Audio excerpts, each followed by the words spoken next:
Estamos começando mais uma edição do 360. O Novembro Azul é o mês da conscientização sobre a saúde masculina, mas os cuidados devem ser mantidos durante todo o ano. O nosso convidado de hoje é o urologista Guilherme Loyola, que vai conversar conosco sobre a importância dos exames de prevenção, do diagnóstico precoce e dos tabus relacionados ao câncer de próstata. Eu sou o Alexandre e esse é o podcast 360.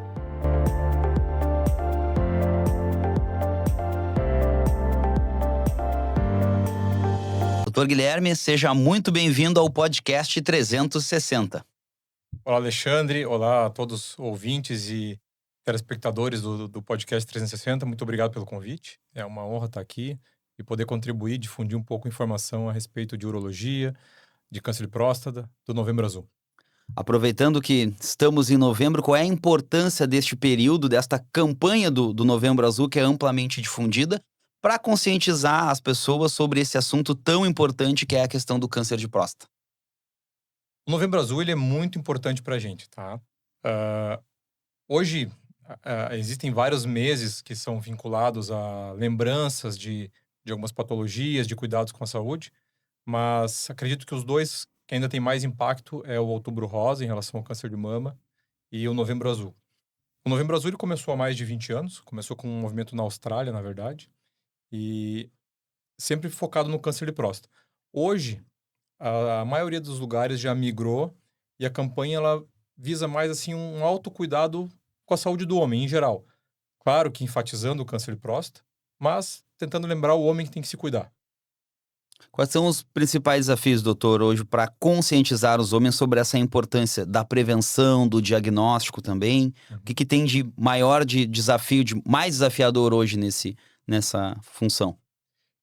Uma das grandes importâncias desse tipo de campanha e da conscientização é trazer o homem para uma realidade em que a nossa saúde ela é frágil e ela vai apresentar desafios ao longo da vida.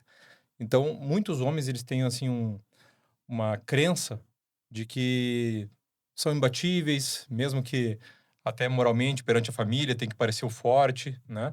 Ah, Fica às vezes ruim para o homem se demonstrar frágil, mas a doença ela pode chegar. Então, um dos desafios é justamente você implementar na cabeça masculina essa necessidade do autocuidado. A maioria das mulheres, desde que começa o período menstrual, lá no início da adolescência, elas já são levadas pela mãe ao ginecologista, já começam a fazer exames ocasionais, já começam a frequentar mais consultórios médicos.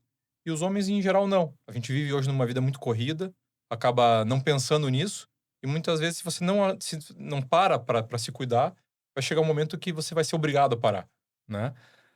Um dos desafios também, em relação ao cuidado, quando a gente fala em termos populacionais, é o acesso à saúde. Ainda nós vivemos num país de terceiro mundo e, apesar de existirem esforços, tanto de saúde suplementar como de saúde pública, muitas pessoas ainda têm dificuldade de acesso, né? Os tabus e os preconceitos, de alguma forma, em relação a esse cuidado com a saúde dos homens, influenciam muito esses fatores na questão do diagnóstico tardio da doença? Isso é uma coisa que tem melhorado, né? Eu terminei minha faculdade faz quase 20 anos, agora fiz 18 anos de formado, e a gente vê assim que tem melhorado ao longo do tempo. Porém, quando a gente pega uma população mais velha, ainda existe bastante tabu, sabe? Então, os homens mais jovens, até eu vejo uma migração, assim. Muitas vezes me perguntam cedo, com 30 anos, quando é que eu tenho que me cuidar, quando é que eu tenho que fazer exames, né? Então, até antes do que se recomenda, teoricamente, né? Agora, homens mais velhos, muitos ainda têm esse tabu, têm um receio. Já escutei várias vezes familiares falarem assim, não, o pai não vem, ele prefere morrer do que fazer um exame de toque. Então, existe. E a gente tem diagnosticado, com o passar dos anos, cada vez mais essa doença no nosso país? Sim, o diagnóstico ele aumentou muito, né? Hoje, a incidência de câncer de próstata é de mais ou menos um para cada 7 homens vão ter câncer de próstata ao longo da vida. Então, é uma incidência bastante alta, né? A gente aqui no Brasil tem um dado de estimativa de que a cada 38 minutos morre um homem por câncer de próstata, né? Então, veja a importância da doença. É o segundo câncer mais comum, perdendo só para o câncer de pele e não melanoma, né? E é a segunda causa de mortalidade por câncer, apesar de ser o segundo mais comum fora de pele, o que mata mais ainda é o câncer de pulmão no homem. E quais são os fatores de risco mais significativos? O principal fator de risco para o câncer de próstata é a idade, é o tempo de exposição hormonal, né? Então, o homem mais velho tende a ter uma frequência maior de câncer de próstata. Mas quando a gente fala assim de fatores de risco, quando a gente quer fazer um alerta populacional, o objetivo é você trazer aquele homem mais cedo para o consultório. Então, quem é que tem que ir mais cedo para o consultório? Homens que têm ascendência de raça negra, homens obesos e aqueles que tiveram familiar de primeiro grau com câncer de próstata, tá? Ah, mas o principal fator de risco ao longo da vida vai ser a idade. A gente vai ficando mais velho e o risco aumenta, né? É comum que a doença seja assintomática no início também, por isso essa importância de estar fazendo o exame preventivo regularmente? É, esse é o conceito fundamental que tem que sair da nossa conversa, né? É muito comum que os homens prefiram não procurar ajuda porque não estão sentindo nada. Ah, acho que não precisa, não sinto nada, eu urino bem, enfim. Diferente do meu parente lá que sentia tal coisa, né? Mas o câncer de próstata, ele só vai dar sintomas em fases avançadas da doença. Quando já tem metástase, então você vai ter dor óssea, quando já existe uma obstrução do trato urinário, né? Então, o nosso objetivo ao difundir a campanha de Novembro Azul, a estimular o rastreio do câncer de próstata, é o diagnóstico precoce. Quando a gente tem um diagnóstico precoce que sempre é assintomático, o homem não tem sintomas nessa fase, a gente consegue uma chance de cura de mais de 90%.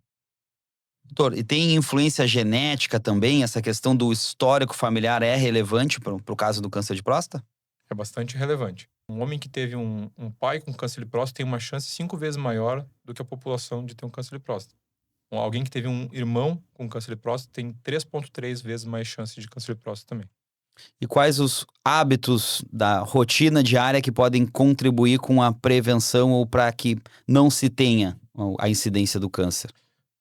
A gente tem pouco dado sobre isso, sabe? Então, algumas informações assim são mitos, né? Então, existe a ideia em algumas partes de que se eu andar de bicicleta eu vou ter problema de próstata. Existia um mito do tomate, até há uns 20 anos tinha um medicamento à base de tomate que protegeria, né? A gente sabe que isso hoje não é verdade, tá? Então, em relação a hábitos, o que mais tem, assim, descrito é a alimentação saudável, né? E para o nosso azar aqui, como gaúchos ou moradores do Rio Grande do Sul, a ingesta de carne vermelha aumenta o risco de câncer de próstata. Também. E a questão da saúde emocional também, do estresse, tem alguma contribuição na questão, tanto para que se tenha a doença ou depois do diagnóstico? Tem bastante influência, né? Uma coisa que tem sido muito estudada nos últimos anos são os chamados genes de reparação, né? Então, o câncer de próstata ele nada mais é do que uma reprodução desordenada de células alteradas, né?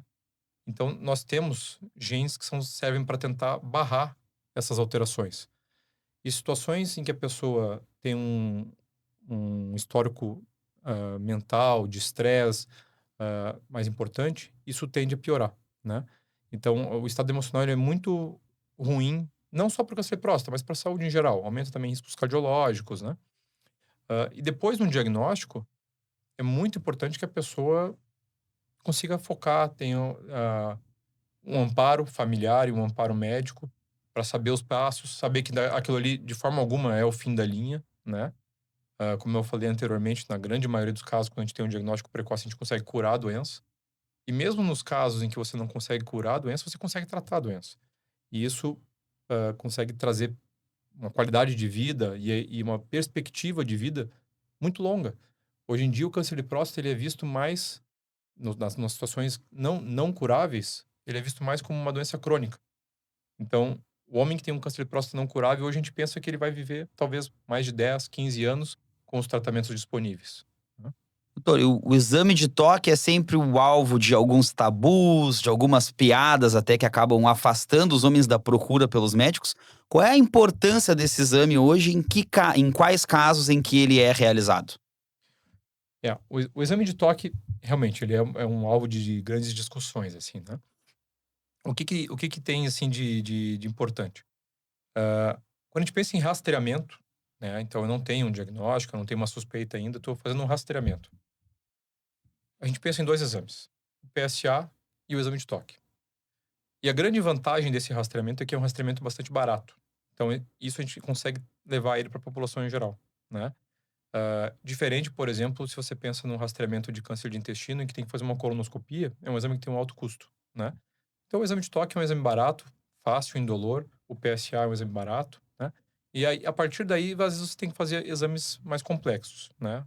Mas na maioria dos casos, você vai fazer os exames, tá tudo normal, ok, volta ano que vem, por exemplo, né, ou daqui 2 anos em alguns casos. Bom, o exame de toque ele é importante mesmo com o PSA normal, porque alguns pacientes com câncer de próstata, principalmente câncer de próstata muito indiferenciado, que as células são muito diferentes da célula normal, eles não produzem um PSA. Ou produzem um PSA pouco alterado. E às vezes a gente tem só no exame de toque o diagnóstico que seria mais tardio se você fosse esperar aquele PSA ficar realmente alterado, né?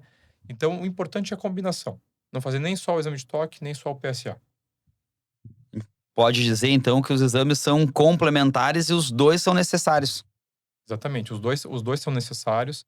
Hã, em alguns casos, assim, em que o risco é muito baixo, você consegue espaçar um pouco mais o exame de toque, né, mas eles são necessários. E com que frequência eles devem ser realizados? A gente tem uma procura maior, acredito, em novembro, nessa época da campanha, mas uma vez por ano basta? Como é a frequência em que deve ser realizado o exame, em que deve ser realizada a procura pelos serviços médicos?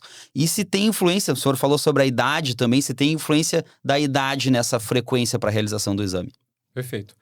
Hã, atualmente, assim, o consenso em nível mundial é de você iniciar esse rastreamento para a maioria das pessoas a partir dos 50 anos, né. Então, isso foi sendo postergado. Antigamente se começava com 40, depois 45, hoje em dia se pensa em começar com 50. Salvo as pessoas que têm um risco um pouco aumentado. Então, familiar de primeiro grau com câncer de próstata, ascendência em raça negra, pessoa obesa, esse deve começar com 45, né. Bom, uma vez que se começou, ou com 50 ou com 45, para a maioria das pessoas, a frequência vai ser anual. Vão ocorrer situações em que existe alguma alteração um pouquinho suspeita, mas não é nada diagnóstico e nem me levou a ter que fazer exames ainda mais robustos. Eu vou pedir para ele vir com uma frequência um pouquinho maior. Ó, em vez de vir daqui 1 ano, vai vir daqui 6 meses. Mas daí já entra numa situação bastante pessoal, né, daquele paciente.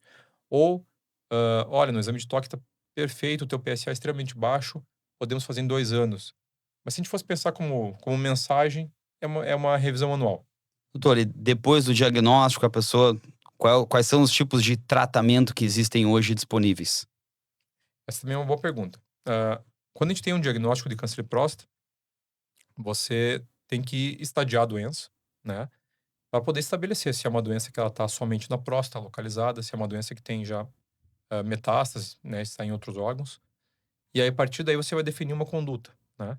Então, o tratamento ele não é igual para todo mundo.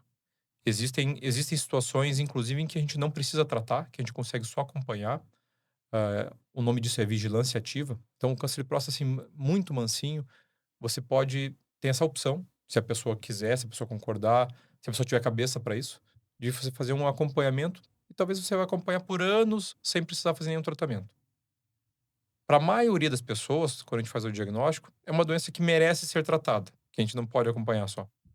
E para a maioria das pessoas, a gente tem um diagnóstico precoce, então você vai tratar com a intenção de curar. Nesses casos, a gente pensa habitualmente em cirurgia, que tem uma chance de cura maior, ou, em alguns casos, em radioterapia, para aquela pessoa que não quer se submeter à cirurgia, ou que não tem condições clínicas, enfim, tem muitas comorbidades, ou tem uma idade muito avançada, ela não pode fazer cirurgia. Aí você vai pensar em radioterapia. Agora, quando a gente pensa numa doença mais avançada, às vezes a gente tem um diagnóstico já com uma doença metastática, infelizmente, aí o objetivo não é mais cura. O objetivo é, como eu falei antes, é tratar a pessoa para que ela mantenha a qualidade de vida, que ela não sofra, que ela dure mais tempo, né? E aí, nesses casos, a cirurgia ela não vai encontrar espaço. Nesses casos, o tratamento ele é medicamentoso, né? Ah, habitualmente, a gente começa com medicações que vão cortar o efeito da testosterona, então um bloqueio hormonal que a gente fala, né? Hoje em dia, a medicação está avançando muito, cada vez com menos efeitos colaterais, cada vez com mais resolução, né?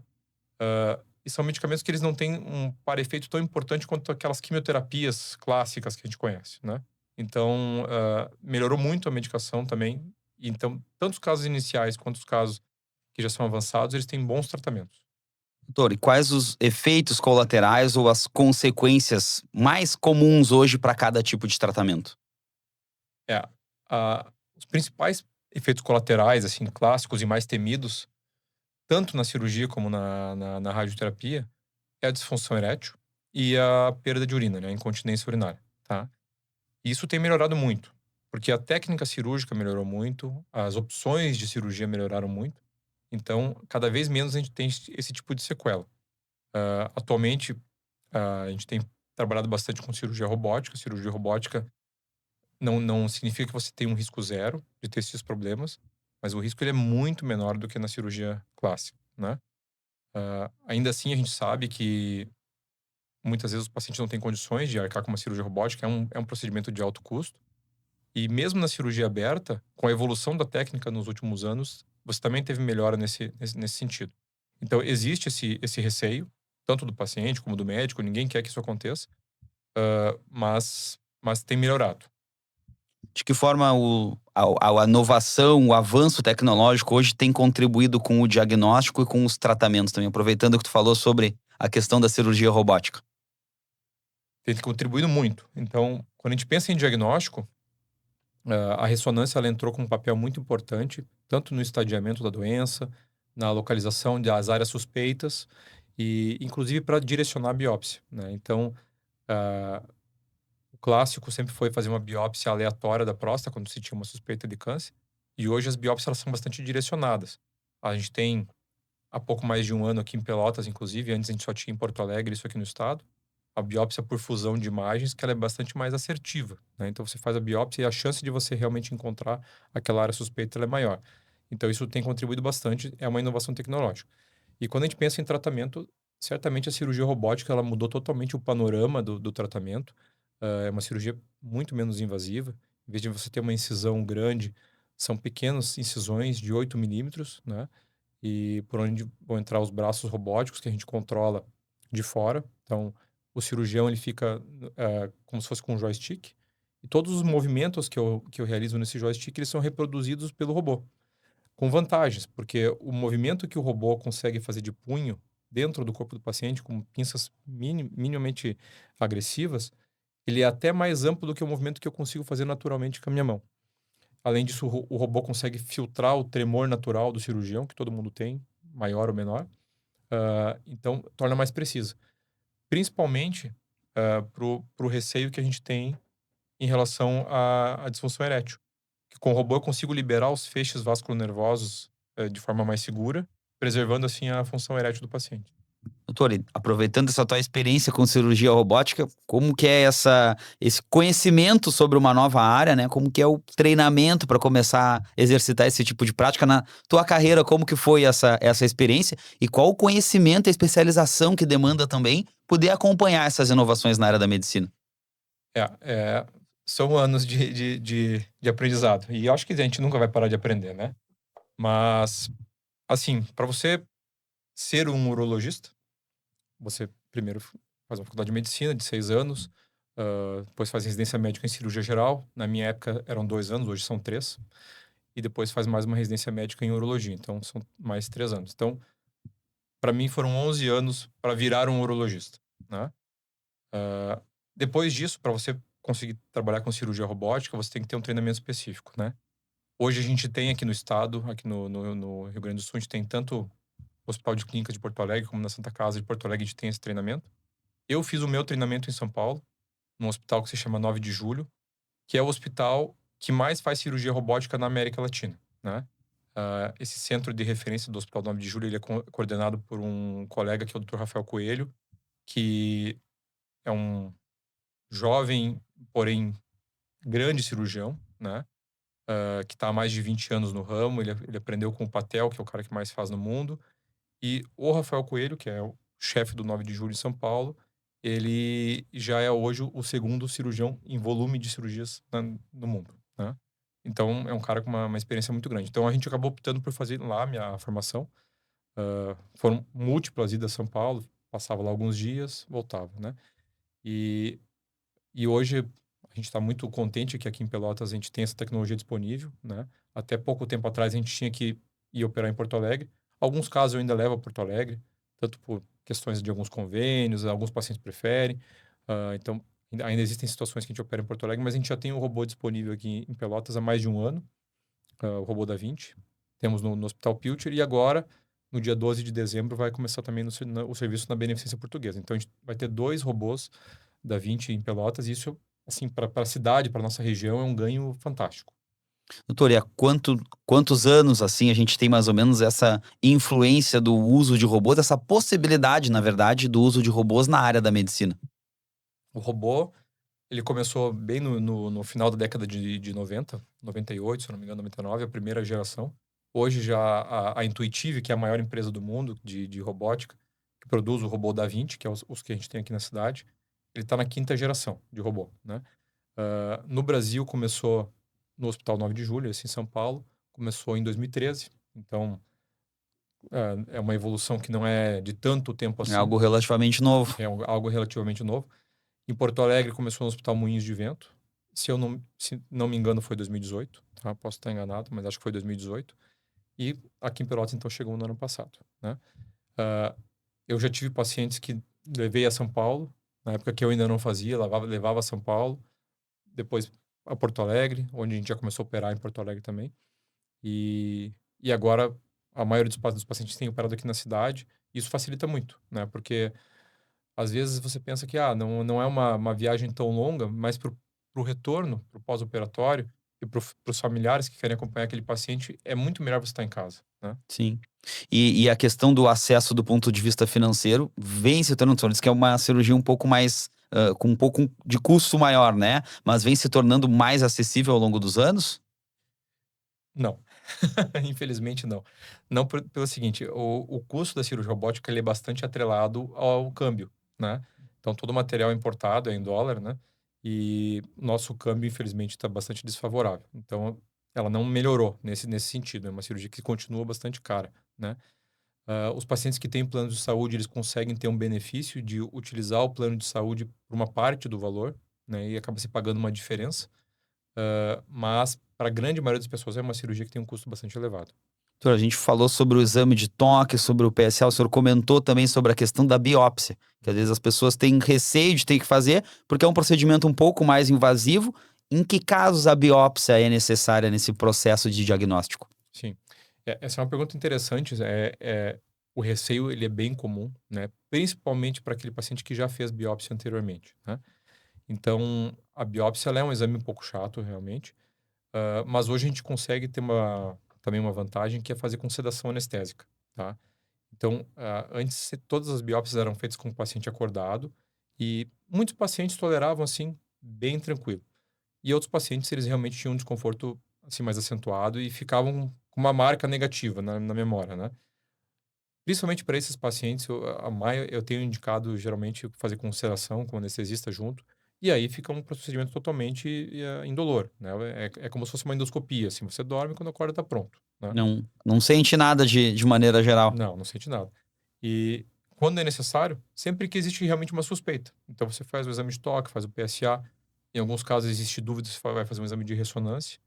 Existe uma suspeita de câncer de próstata e ela tem que ser confirmada antes de você iniciar qualquer tipo de tratamento, né? Ou propor qualquer tipo de tratamento. A gente falou sobre a importância dos aspectos psicológicos do paciente para este processo de diagnóstico, de tratamento, e a importância da família e da rede de apoio nesse momento, depois que tu tem um diagnóstico de câncer de próstata, qual é? É fundamental, né? Então a gente vê que pacientes assim que são mais sozinhos, né? Pacientes mais isolados de laços familiares, eles têm uma dificuldade muito maior de tratamento. E pacientes que têm um apoio familiar, filhos, esposa, enfim, é outra conversa, né? Então, por quê? Porque o homem, como eu falei no início da nossa conversa, a maioria dos homens eles têm uma sensação de que são invencíveis, vamos dizer assim, né? E quando cai a ficha, estou com câncer, o mundo desaba, né? Então isso parece um pesadelo sem fim, né? E aí a família entra muito bem dando esse amparo.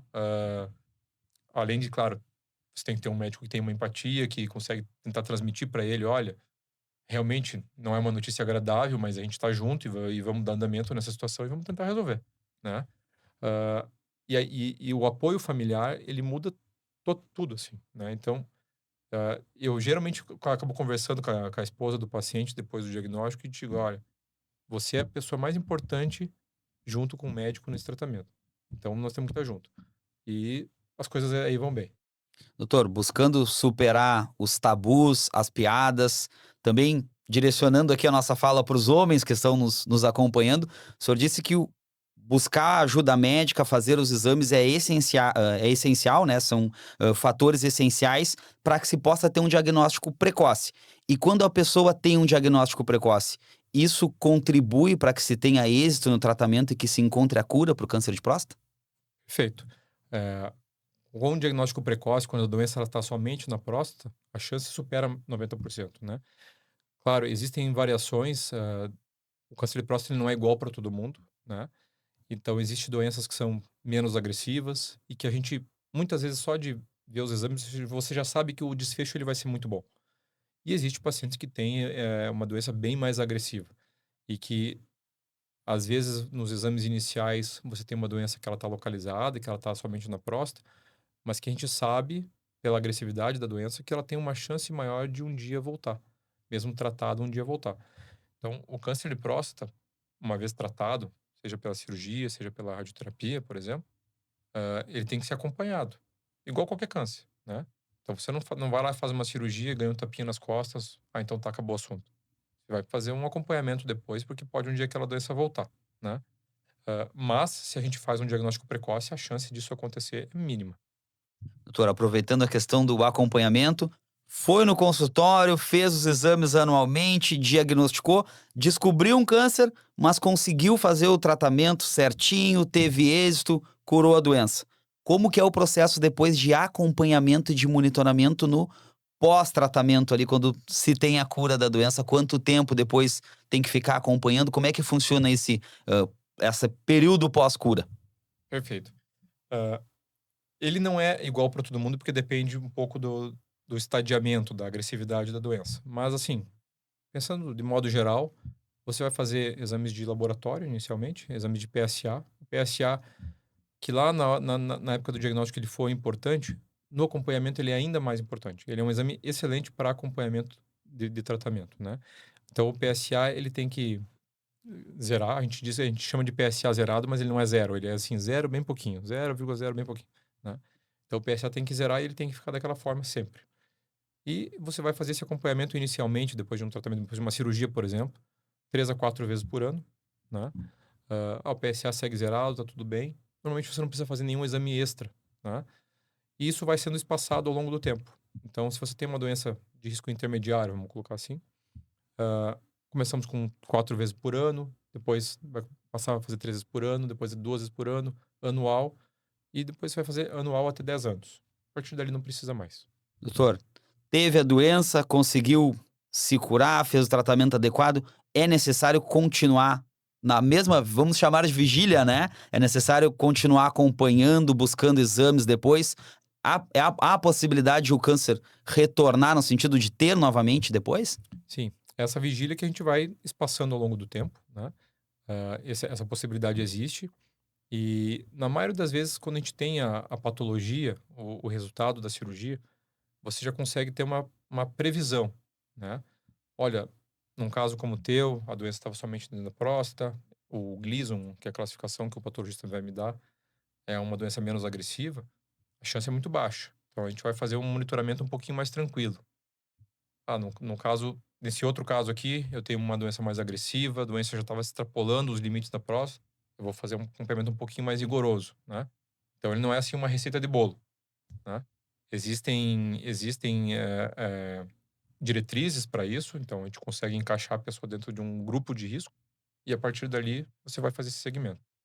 Doutor, queria te agradecer pela participação no nosso podcast, por trazer esses esclarecimentos e tirar algumas dúvidas que muitas vezes são comuns e que na maioria das vezes também a gente pouco conversa sobre elas por essa questão dos tabus e das piadas que a gente tem em torno dessa doença, né? Que é muito séria, Mas eu queria antes te pedir para deixar uma mensagem para quem está nos assistindo sobre a importância de fazer exame, procurar o serviço de saúde e também do quão importante é a gente ter esse diagnóstico precoce para que possa dar continuidade na vida. Perfeito. Bom, mais uma vez, obrigado pelo convite. Para mim é uma grande honra e estou à disposição para voltar se quiserem debater outros assuntos em urologia. A minha mensagem final é essa, assim, ó, homens se cuidem, né? Não apenas pensando no câncer de próstata, mas pensando na sua saúde, né? Um homem que tem uma saúde forte, uma saúde monitorada, uma saúde vigiada, ele vai ter muito mais prestação de serviço, muito mais acompanhamento com a sua família do que o homem que se deixa adoecer. Então, se o homem, às vezes, ele deixa de procurar o médico porque ele não quer deixar de trabalhar, por exemplo, porque ele tem que sustentar a sua família, ok, é uma situação honrosa e nobre, mas vai chegar um momento que ele pode ficar doente e aí ele vai faltar. Então, é melhor você ocasionalmente se cuidar, garantir que vai estar com uma saúde em dia e assim você vai ter uma vida mais longa, com mais qualidade. Fica aqui a mensagem, né, doutor? Novembro está acabando, mas o cuidado é para o ano inteiro. Muito É isso aí. obrigado pela tua participação aqui no podcast 360. Obrigado.